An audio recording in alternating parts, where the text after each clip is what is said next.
사랑하는 강북구민 여러분, 안녕하십니까? 더불어민주당 비례 최미경 의원입니다.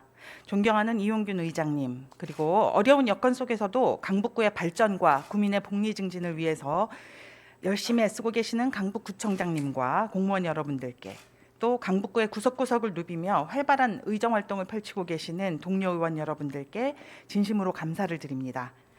최근 강북구 장애 가족들의 오랜 기다림 끝에 강북구 장애인 가족지원센터가 문을 열었습니다. 구청장님의 약속이기도 하지만 장애 자녀의 돌봄에 대한 부담을 사회가, 국가가 함께 해달라는 지속적이고 전국적인 요구가 받아들여진 결과라고 생각합니다. 서울에서는 안타깝게도 22번째로 강북구에 문을 열게 되었습니다. 장애 당사자에 대한 직접 지원을 넘어 가족에 대한 지원이 왜 필요할까요? 다른 장애 유형은 장애를 가진 사람에 대한 지원에 초점이 맞춰지지만 지적장애와 자폐성 장애를 가진 사람에게는 당사자에 대한 지원에 더하여 그 돌봄에 대한 책임을 오롯이 감당하게 되는 가족들에 대한 지원이 필요하기 때문입니다.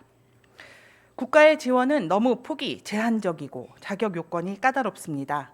부모 중에 직장 생활을 하면 많은 경우 지원을 못 받습니다. 다양한 가족 유형이 있지만 경제적인 어려움을 호소하는 가정들이 많고 성장하는 장애 자녀를 위해 이런저런 치료 서비스를 더 못 해주는 것이 안타까운 부모의 마음입니다. 가족의 마음이기도 하겠죠.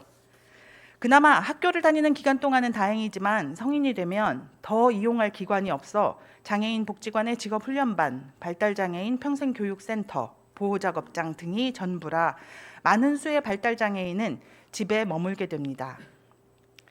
코로나19는 우리 모두에게 많이 힘든 시간이었지만 특히 장애 가족들에게는 일상이 무너져 내리는 경험을 주었습니다. 평생교육센터를 가기 위해서 매일 아침 시간에 준비하는 것을 간신히 익혔는데 갑자기 월, 수, 금 오라고 또 일주일에 하루만 오라고 방역 단계에 따라 변화하는 일정이 주어집니다.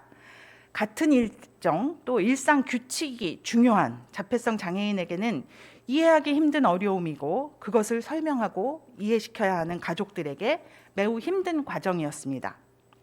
이런 어려운 시기에 강북구 장애인 가족지원센터가 드디어 문을 열게 되어서 많은 기대를 하게 됩니다. 그러나 지난주 센터를 방문 드렸을 때 큰 아쉬움이 남았습니다. 장애인 가족지원센터의 주요 기능을 보면 첫째, 장애인 가족의 역량 강화를 위한 부모 교육, 비장애 자녀를 위한 자조모임 지원 등이 진행되어야 하고 둘째로 가족 지원을 위해 찾아가는 상담, 사례관리, 전문 심리 상담, 가족 상담 지원, 가족 휴식 지원, 가족 간 동료 상담 등이 제공되어야 합니다. 셋째로 코로나 시기에 가장 필요한 긴급 돌봄 서비스도 제공해야 하는데 필요시 제공 인력을 파견하기도 하지만 공간이 여의치 않은 경우에 방학 시기 등에 장애인 가족지원센터에서 공간을 제공해야 합니다. 넷째, 사회적으로 고립되기 쉬운 장애 가족에게 사회관계망을 지원하기 위해 지역사회 네트워크 구축도 중요한 기능입니다. 이런 활동 등을 수행하기 위해 첫째, 독립된 상담실이 꼭 필요합니다. 장애 자녀와 함께 센터를 내방한 부모님들이 안정적으로 상담을 받을 수 있는 공간 꼭 확보해 주십시오. 누군가에게 나의 어려움을 털어놓고 이야기할 수만 있어도 그 무게는 많이 줄어듭니다.